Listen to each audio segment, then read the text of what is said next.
Queen's Park Rangers secured a vital 3 points yesterday evening with a 1-0 win over Preston North End, courtesy of Dykes' first goal in over 3 months. And with Huddersfield's heavy 4-0 defeat at home to Swansea making it virtually impossible for them to catch QPR on goal difference, it looks to be a considerable step closer to Championship survival for QPR. But unfortunately, Sheffield Wednesday didn't quite get the memo, because their 3-1 away win this afternoon, absolutely gifted to them by Blackburn Rovers' keeper, means that it is still mathematically possible for QPR to drop. That makes yesterday an even more vital win.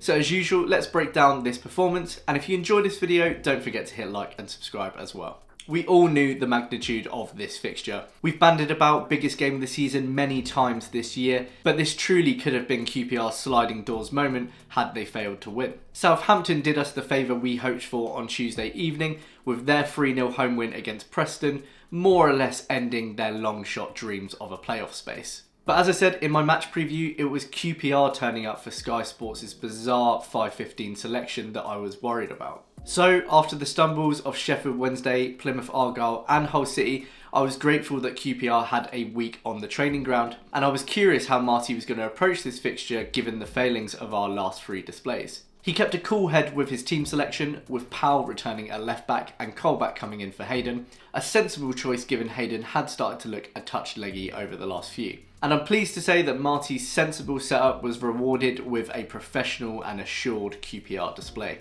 There was a bit of nervousness in the first half until Dykes' goal, but we were creating chances. Anderson's was the most threatening early effort on 9 minutes when Chair's deflected cross fell to him in the box, but he couldn't keep his half volley on target and blasted it wide of the left post. It was to be a bit of a theme for Anderson, unfortunately, because although he occupied some good spaces during his 68 minutes on the pitch, he always seemed to make the wrong decision on the ball. And we were nearly punished for that missed chance 5 minutes later with a Preston goal. Liam Miller, Preston's main attacking threat throughout the match, played a simple ball in behind the QPR defence to Woodburn, who cut it back into the centre of the box to Miller to surely guide it into the net. But Begovic instinctively got low and kept the ball out at point blank range. Credit where credit is due, I have slated Begovic over the last few weeks, but it was a fantastic save and it was just as crucial in securing the 3 points as Dykes' goal, which would arrive 8 minutes later. It started with Willock cutting in off the left and floating a ball into the box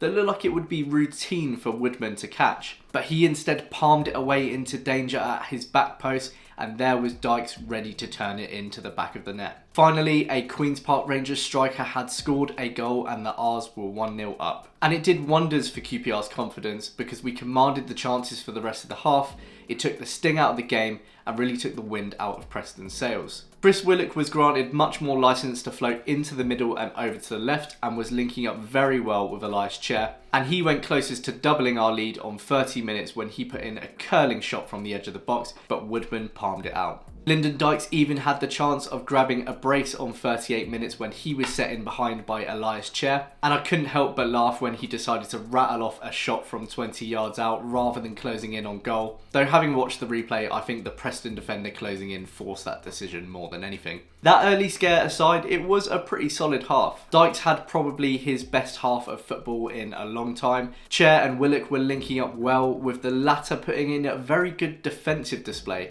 with some really big tackles against Miller. And our defence looked very organised aside from Powell, who was struggling on that left hand side a little bit. Of course, none of those positives were helping to settle my nerves, and I was hoping we would grab an early goal in the second half to kill off the game. And one thing I love about this manager is that that was clearly the plan. There was no sitting back, we kept striving for goal, and for the next 20 minutes QPR would have 6 efforts to Preston's 1. Steve Cook went for the spectacular again on 55 minutes, looking to hook the ball in after Anderson's corner, but he scuffed his effort. Jimmy Dunn nearly made it his second goal in 3 appearances at Loftus Road 2 minutes later, but ex-QPR loanee Will Keane cleared it off the line. Marty's first sub on 68 minutes, Paul Smith for Lucas Anderson, made a lot of sense because the Danes' performance was one of my few criticisms of an overall very good QPR display. Another QPR effort was spoiled on 75 minutes when Sam Field had his header from Elias Chair's free kick pushed away by Woodman. And from here, the tension was really dialed up because this was QPR's last real chance of the game. And after dominating for such a large spell, Preston did start to have a few chances. Kenneth Powell struggled with Miller in these closing stages, and he had his looping half volley saved by Begovic just 1 minute after Field's header.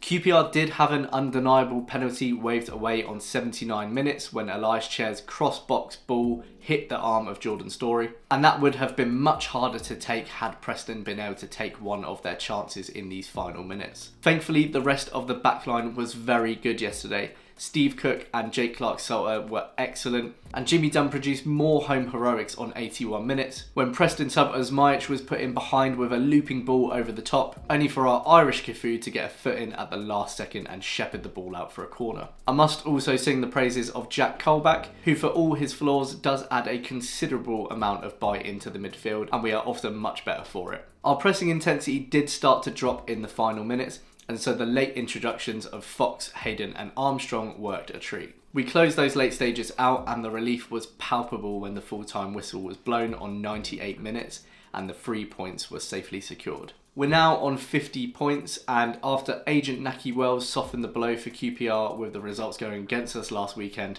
yesterday afternoon it was the turn of agent Jamal Lowe to do us a big favour, opening the scoring on 73 minutes against Huddersfield, a goal which opened the floodgates for 3 more Swansea goals before the full-time whistle arrived. That makes it very, very difficult for Huddersfield to catch QPR now, without them winning their final 2, QPR losing to both Leeds and Coventry, and Huddersfield overturning an 11-goal difference. Sheffield Wednesday, or I should probably say Blackburn, have slightly dampened those celebrations this afternoon, with their away win meaning it is still possible for QPR to drop if we don't pick up another point and the teams below us get the points they need.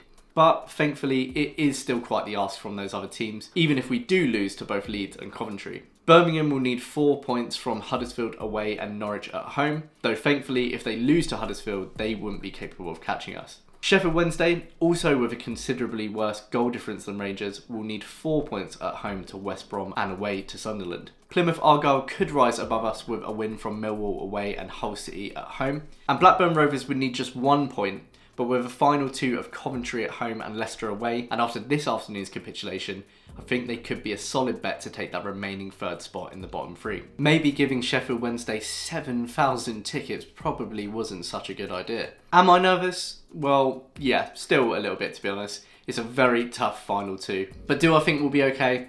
I think so. That's quite a few variables that will need to go against us, and I think, / hope, we will be safe next weekend. All we can do in the meantime is put in another 2 professional displays like yesterday against Leeds and Coventry. Thank you so much for watching this post-match reaction. Let me know your own thoughts in the comments below. And if you have enjoyed this video, please do like and subscribe as well. Thanks again, and I'll see you in my next video for my Leeds United match preview. Cheers!